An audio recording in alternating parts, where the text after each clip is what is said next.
sisään. Kaide menee ykköseksi, Rönta lähtee ulkokautta puolesta oikeasta.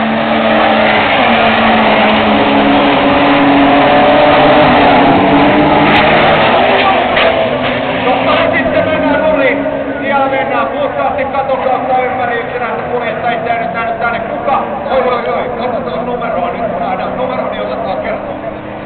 Joo, ota kiinni siitä välittömästi, oli joku tuolla vähän taaempaa lähtenyt kuljettaja.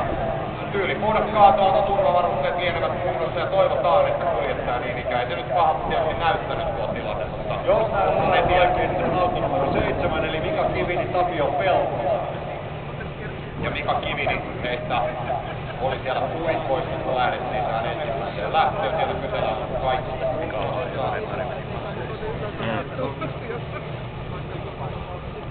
Joo, toivotaan, että nyt ainakin kuljettaja on sitten kaikki puolet kondiksessa ja siinä selvitään sitten pikkasen pellihommalla ja maalarin kautta ei muuta uutta matoa koko.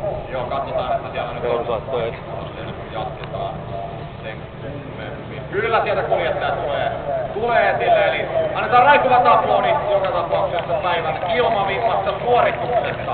Joo. Hyvä siellä. Käsi nousee sen merkiksi, että kaikki on kunnossa. Ja täälläkin on kaikki kunnossa, sieltä tulee Kai Ekun paikalle ja keltaisia lippuja meillä ei vielä tuolla pääsuoran päässä tietenkään ole.